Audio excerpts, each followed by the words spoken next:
Oh no, it's VideoCrap!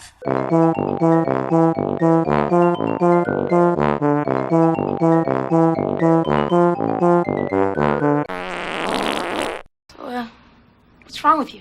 I'm fat. Frankenstein and Me, a 1996 direct-to-video title featuring Ryan Gosling in his first film role. And unfortunately, he's probably the only reason this is possibly worth checking out. Also, Burt Reynolds is in this. In fact, he filmed this directly after his role in Striptease as Congressman David Dilbeck. With that said, based on the enticing purple, green, and pink cover art, I really thought this would end up being a fun hidden gem. It seems to have it all. The Mummy, Frankenstein's monster, the Wolfman, and like I said, Ryan Gosling. Thanks a lot.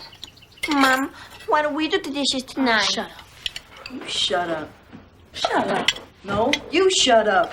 It takes place in the 70s, and it's about a boy named Earl Williams who is obsessed with all things monsters. So obsessed, however, that it leads him into constant problems in school. And that was his teacher again. Says he's practically a juvenile delinquent. Jeez, Mom, calm down. So Burt Reynolds plays his dad, who instead encourages Earl about following his dreams and giving it everything you got, or something like that. Plot-wise, the story seems to lack direction. Later on, the kids are at a local carnival where Frankenstein's monster is on display, and the next morning as they load out and travel to the next city, the crate of the monster falls out of a truck and Earl just so happens to be there. He steals it and takes it to an abandoned building where he plans to fulfill his dreams and resurrect it back to life. So where does the Mummy, the Wolfman, and Dracula fit into all of this?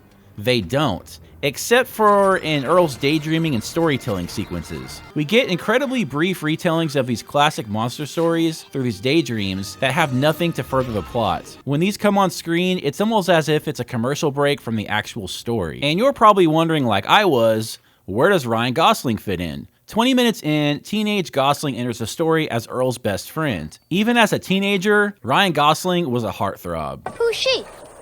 Oh, this is Karen. She's from Ohio. We're going together. Where are you going? She's his girlfriend, dummy. He even has a good taste in movies. What are you doing for Halloween? Just trick-or-treating, I guess. Oh, no, man, because it's this really, really scary picture playing at the drive-in that night. I know. Night of the Living Dead. I'm there. You with me? I wish. My mom read some stupid stuff in some stupid magazine. She said no way. So what? I'm sneaking in. You with me? And after getting busted by a cop sneaking into the drive-in, Burt Reynolds randomly dies off-screen from a heart attack. It's almost as if the producers didn't have the funds to pay Burt Reynolds, but for a few hours worth of shots, so they were like, quick, kill him off. From here, Frankenstein's monster isn't introduced until halfway through. At this point of watching, I was saying to myself, so when does he come to life and become Earl's new monster friend? I mean, it is called Frankenstein and Me, leading me to believe that he does come to life. Wrong. Then there's a scene in the hospital where Earl's little brother Larry is at from getting his tonsils taken out, and we meet Stan. So, what's wrong with you? I'm fat. Yeah, but... Stan doesn't really have a role other than to tag along at the finale. Another character is Earl's teacher, who is out to get him, and she happens to be in the hospital sick at the same time. She listens in when Earl tells Larry and Stan the story of Dracula, and boy, does she lose it. What on earth do you think you're doing? Young man, do you realize where you are? In case you don't, let me just explain it to you. This is a hospital. It's filled with sick and suffering people, and I myself am one of them. I'm sorry if I caused any trouble. Well, as usual, Earl, you leave me no choice. I will have to report you to the head nurse. Nigga, please. Let's skip ahead to the end, because really, nothing else is worth talking about. A thunderstorm hits the town, so they all meet up at the building where the monster is stored, and it goes through the same familiar steps we have seen many times before in other Frankenstein movies. Lightning strikes, jolting through the monster's body, and nothing happens. Nothing. An hour and 20 minutes in, and there is no monster that has come to life. Have I been fooled? The kids get busted from the mom and the cop, and they're taken home, and the next morning, Earl is taken to a meeting with a judge about his punishment for stealing the monster's body. Lots of arguing goes on between mom, his teacher, and the judge. But I don't really care about that. The movie is called Frankenstein and Me. Go back to Frankenstein. or Frankenstein's monster. Something wrong, Deputy? Yes, sir. It seems that we lost the Frankenstein monster again. Oh, so is he alive then because he disappeared? But then it goes on and on with the mom, the teacher, and the judge. Then it cuts again to another daydreaming type sequence with Earl and his brother, where they're actors in the story of The Mummy with Burt Reynolds as the director. Hey, Dad?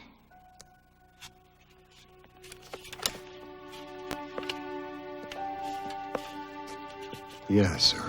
The daydreaming ends, and Mom and Earl make up as she gives him a monster magazine. And the movie, it's over. Yeah, it's over. The end song and credits hit. And oh, who is that? You guys, I can't help but feel ripped off. I know we technically did get to see all the classic monsters in this, but I feel cheated since it was all from daydream sequence form. The fact that they waited until the end credits to show the monster alive and walking, it's a sham. Here's how the movie should have went down. They could have kept it all the same for the most part, except have Earl and his crew also kidnap the dad's body from the morgue, then piece dad together with the monster's parts to bring Burt back to life. Then it could turn into this horrific, emotional family drama about coping with their terrifying half-dead dad and what to do with him. And after this, Ryan Gosling wasn't in another movie until Remember the Titans in 2000. From Frankenstein and Me to an Academy Award nominee. Good job.